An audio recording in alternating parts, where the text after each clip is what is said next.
In our assessment of student learning, you may recall we have what we call the GELOs, the General Education Learning Outcomes. We committed to those and renamed them the CLC Learning Outcomes in 2015.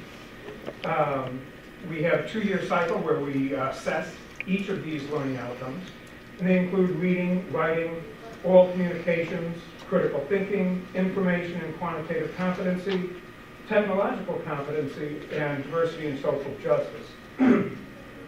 The Assessment of Student Learning Committee, led by Dr. O'Brien and many of our faculty, are charged with this assessment project. The ASLC uses a common rubric for assessing these outcomes, identifying where students touch these learning outcomes during their path towards completion and graduation. And these are modeled every semester. We take 2, so that over the course of a 2-year cycle, they are reviewed. The career program viability. The goals of this are to support continuous program improvement at the college, clarify expectations for our program's performance, support systematic review between our department heads and the academic deans, and make data-informed decisions about career programs and their continuation, their revision, or retirement if warranted. A year ago, the provost commissioned a task force to codify the standards for this assessment. They have used reports that our office has generated that report on enrollments, student completions in these areas, the opportunities for careers for the graduates of these programs. And we summarize those statistics into a viability score that are used to provoke further conversation about the viability of programs.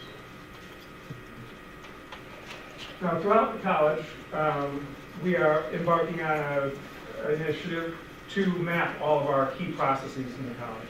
Now, we began this over the summer, but we thought we had standard processes in most of our departments, but we wanted the layout, format, the look of these to have a uniform and consistent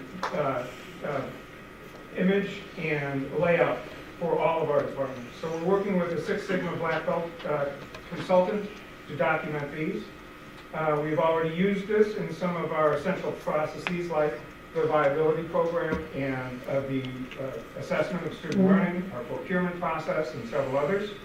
And as part of the staff development week that Dr. Haney referenced a moment ago, we're going to have training sessions for deans and department managers to develop this skill further and to come away with processes mapped in the format that we're going to be using throughout the college.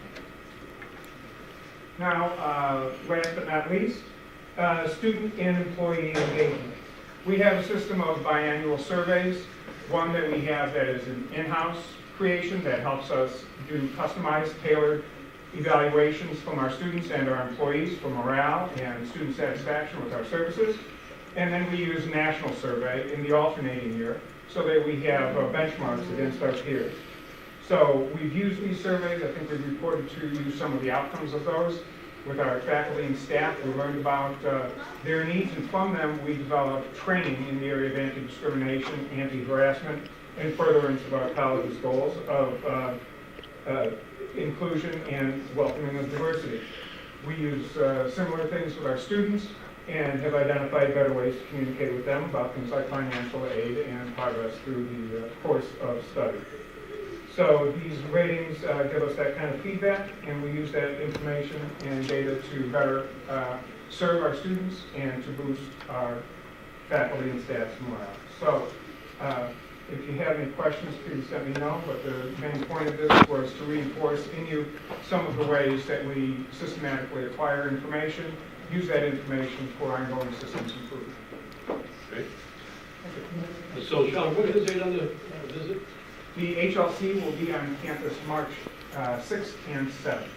So are you putting together an agenda for them? Yes, I will be talking with the committee chair next week, and they will want to have a meeting with various constituencies on campus. In the board? Yes. When was the last time you were here? That's right. 8 years ago? Okay. Were there anything that stood out in the last report that they're going to follow up with to see if we took care of? there anything outstanding in that last report? I will document any outstanding issues and give you a list of those, but I think the main things they'll talk with the board about will be their board relationship with administration and the way in which the board creates and establishes policy and needs the administration to follow through on that, whether you're getting good feedback on important matters of the college for policy decisions. So the largest issue that they brought up, because I happened to be just coming on board, we were there, the largest issue they brought up was planning. And that's why we looked at city plan, consultant, we got all that brought in, and then we developed that KPI, the system to measure that, and we created that database, the data warehouse, to measure that. Sean, I have a question, and I guess it has to do with the fact that it was in the news that community college recently was hacked and had like a ransom request. So I want to know if they're going to be talking about safeguarding information and what kind of answers you have to that.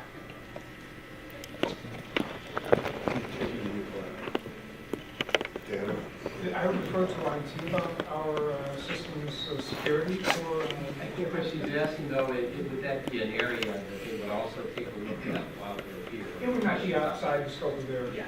inquiry.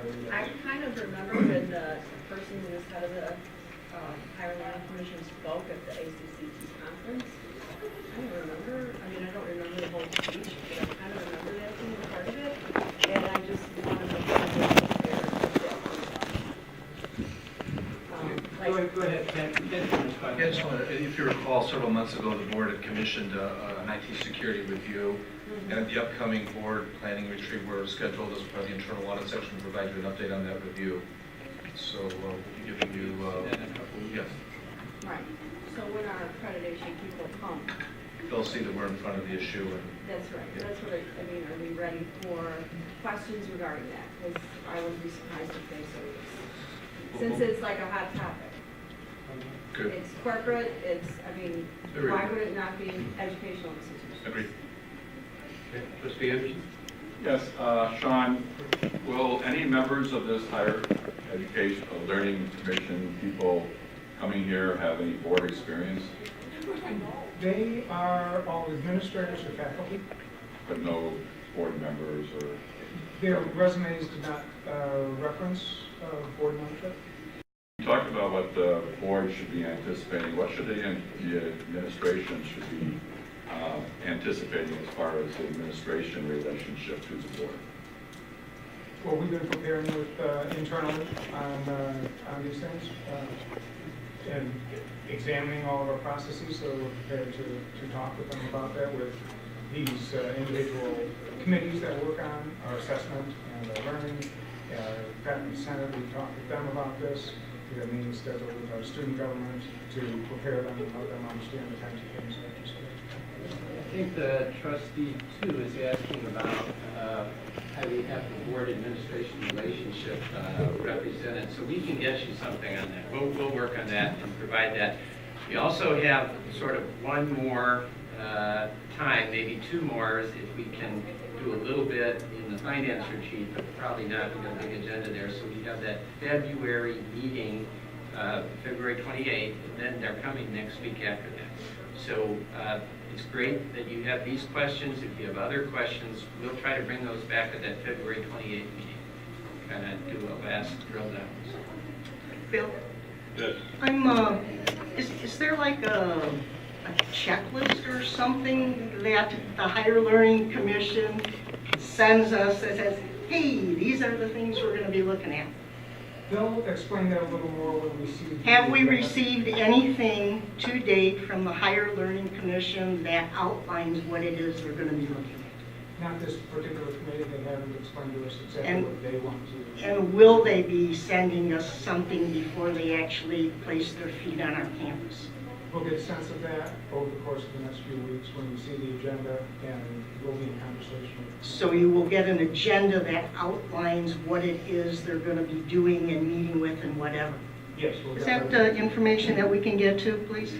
Sure, and then we can have you access, there's a link to all the information in the documents that have gone back and forth that's out there, so Derek will send you a link or put that in the form. And I'm not quite sure that we got a real answer to the, one of the questions. It's very important that if in fact there were issues that were identified 8 years ago when they were here, that not only we talk about them, but we hopefully have corrected them, and if not, then I think we need to know about that as well.